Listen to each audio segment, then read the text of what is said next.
Hey y'all, it's your girl Kim, the Joy Chemist. Welcome back to the Pure Chemistry neighborhood.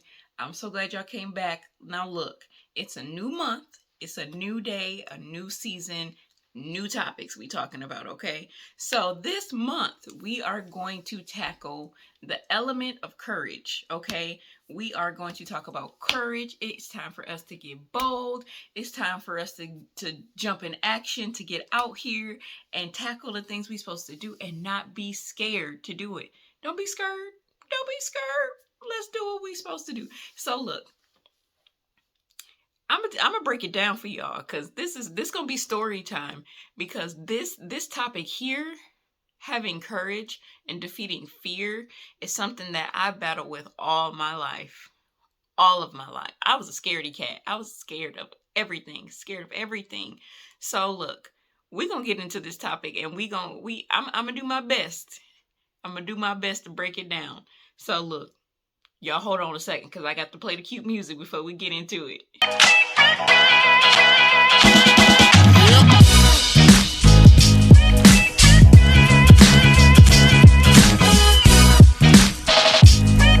So look, I'm gonna tell y'all, and I'm gonna be real honest. Off top, I could not have built up my courage and have gotten to this point if it wasn't for God. I'm gonna tell you that right now. I'm not even gonna play with you. If it wasn't for Him, I don't know if I would be here at this point in time. So look, thank God for bringing me here to help y'all with this topic. And it says He breaks it down in the book. He breaks it down in the book. I'm I'm gonna give you the verse. It says, "Be strong and courageous. Do not be afraid. Do not be discouraged. For the Lord your God will be with you wherever you go." That's Joshua 1:9. That's the NIV. It's also in the book that God has not given us the spirit of fear, but of power, love, and a sound mind. I remember that one off top because anytime I was going in a situation where I could not get it together and I was afraid to do it, repeat it, repeat it, repeat it, repeat it, repeat it until I felt good and I felt solid enough to go do what it was that I was supposed to do. So if that's my scripture, that's one of my scriptures that I remember off top, and that's 2 Timothy 1:7. That's the KJV. All right, so let me break it down to you. So now this is a story all about how my life got to. Okay, no, let me go. Okay, I battled with crippling fear since I was a little girl. I just was afraid to do everything. I could not do anything really without having like a family member being next to me or around me. I just had that comfort zone of my family being surrounded by me. Um, I wouldn't have to if we went to restaurants or whatever. And you try to get kids into the habit of ordering their own things so they can get used to talking for themselves. I didn't like doing that. I was afraid to do that. So I would just fall back and let my parents and my sister handle that for me. I missed out on so many great opportunities growing up because I simply just was afraid to do new things, try new things. So bottom line, I was afraid to speak up and speak out and be myself. I was afraid to be myself because I thought people would think that I'm weird, I'm crazy, something not right with her. She always smiling, she's always giggly. What's wrong with her? Something wrong with her. And so I was afraid to be myself. And that's the worst place for anybody to be in, is to be afraid to be yourself.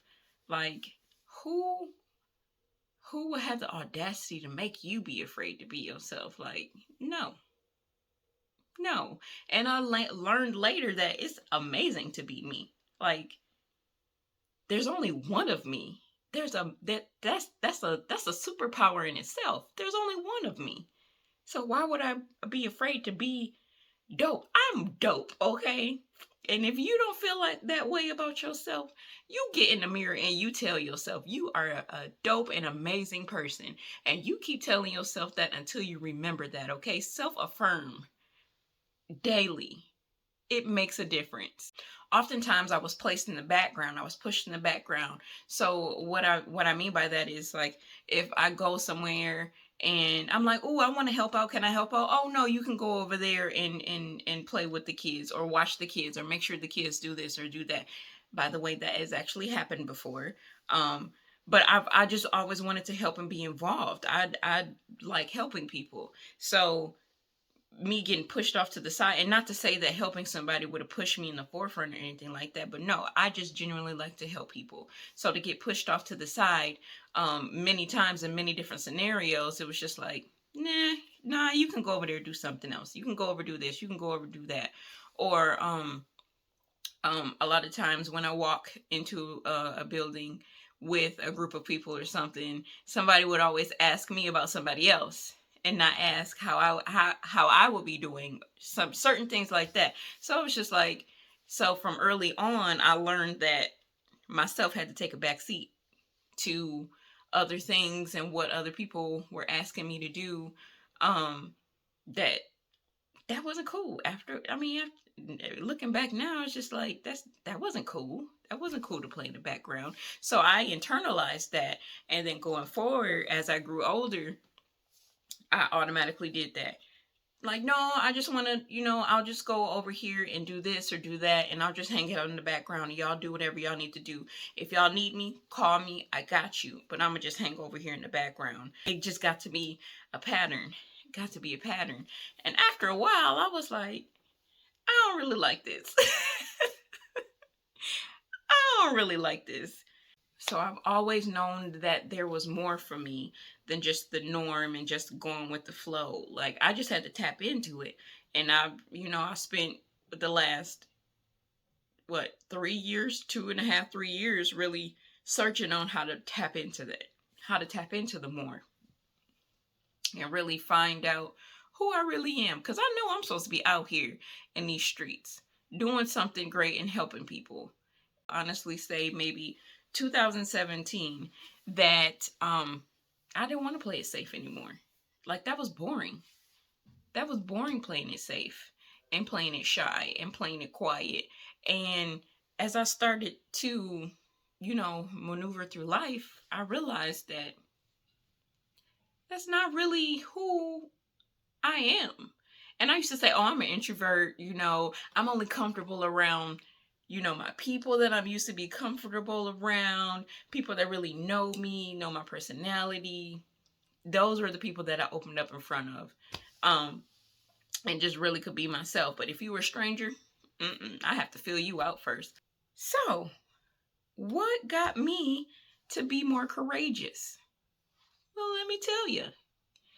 So I was in the store. Me and my husband was in the store in Barnes and Noble one day. We went on a little mini trip. So we went to the bookstore.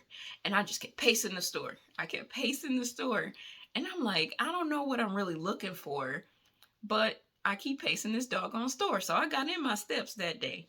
And so I ended up just stopping in the middle of the book section, in the middle of the aisle. And I stood there and I'm like, what is going on with me? And then I kind of just looked real quick and scanned the books, and I was like, I want to see my face on the book. And I'm not even a writer. At that time, I wasn't even a writer. So I was like, Kim, you tripping? What you about to write a book? What you about to write about? You don't have a story. That was another thing. I convinced myself that I didn't have a story. Like, no, I don't have the super sad story. My story is not the typical story that you would see out here that will get people to be like, oh, she has a good story. She grew up with a hard life and XYZ 1 2 3. I didn't. I had an amazing childhood. I grew up, my mom and dad, we always had fun. We made it fun to go to the grocery store, like just little small stuff we will always do. That would be a great time. So growing up, and then my dad worked at a hotel. So my dad would take us. Oh, that was the best. My dad would take us with him to work, and me and my sister would go chill out in the hotel, and then we would get to swim, and then we'd get to watch movies. It was a great time. It was a great time. I love my childhood. I would not take anything back from my childhood. It was amazing. So I didn't think I had a solid story to even really tell. And I'm like, okay, am I gonna, I can't write a story about my life because I don't really have anything interesting to tell like that.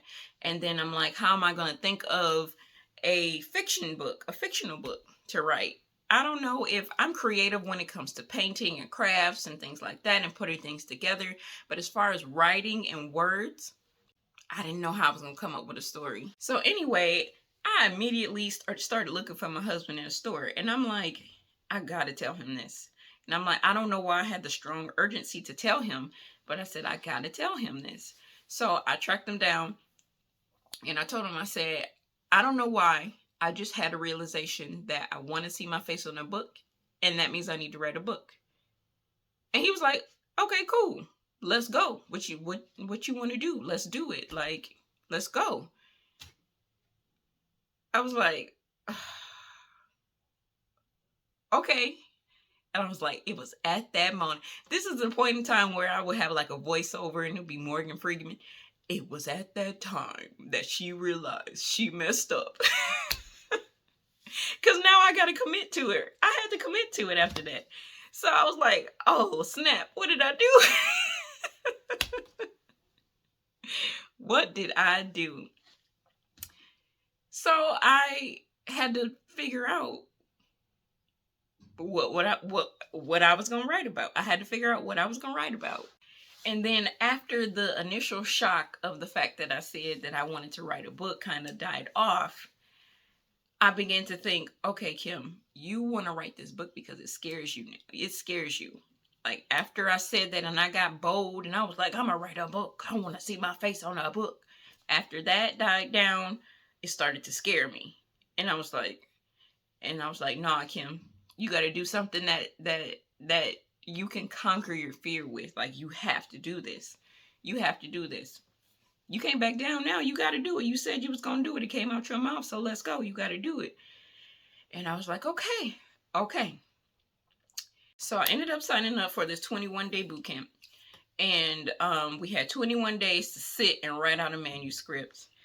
It was hard. It was pretty hardcore. It was something I've never done before. So it was legit 2 hours a day, Monday through Friday, straight from 8 to 10. We wrote 5 days a week. 5 days a week, 8 to 10, 2 hours a day. And then they would tell us that on the weekends when we weren't in our boot camp, that they would like us outside of boot camp. They told us outside of boot camp, they would like us to write at least an hour a day. So I ended up getting my manuscript finished in 10 days, 10 out of the 21 days. And it was a whole thing, how I found out that I was actually done. And it was an amazing process because it was like a therapy session, but it was just me purging. I cried, I laughed, I cried again, I laughed again. I felt triumphant. I lost 17 pounds in the process of that, pretty much that month. In the process of that month of just writing and purging all the things out. It was amazing. And I didn't realize there was a lot of stuff that I was holding on to that I really needed to release and get out of me. So it was an amazing process. So it scared me, but then I was like, once I get done with this story and this book, it will be literally a pinpointed moment in time where I actually did something and I conquered it that I was afraid to do, but I completed my mission when I finished it. And I can't believe I finished it. It would be part of my legacy that would be documented. And so my book is coming out soon, within the next month or so. It's called Reaction of Grace, and it's literally chronicling my journey up until this point of dealing with fear, dealing with imposter syndrome. And I might do a video on imposter syndrome because that's something else. I didn't know that actually had a name. I was dealing with that for so long, but I didn't know it was actually a word and a definition for that, but we'll get into that another time. Forgiveness. It was a lot of things that I had to work through. And that book helped me get there. It helped me. It was a starting point. Excuse me. A lot of some of the stuff I did actually work through, but it was, man, that experience was great, man. That if you when my book comes out, Reaction of Grace, I'm going to let y'all know. But if y'all want to know more of the background story to how I got to this point, y'all make sure y'all pick that up. So look, I know it was a lot.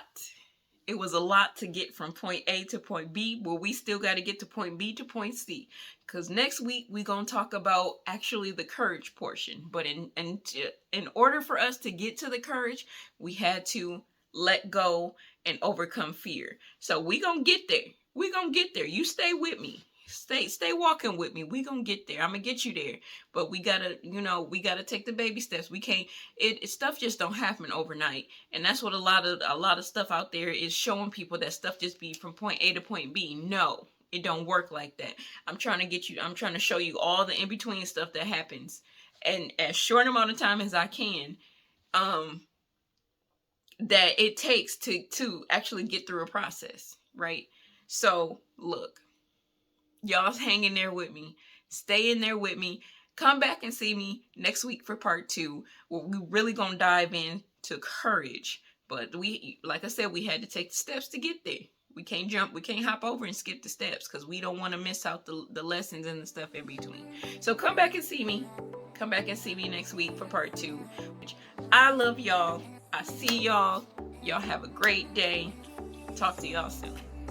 I really learned how to journal, and then it changed my life. I ended up writing a book from it.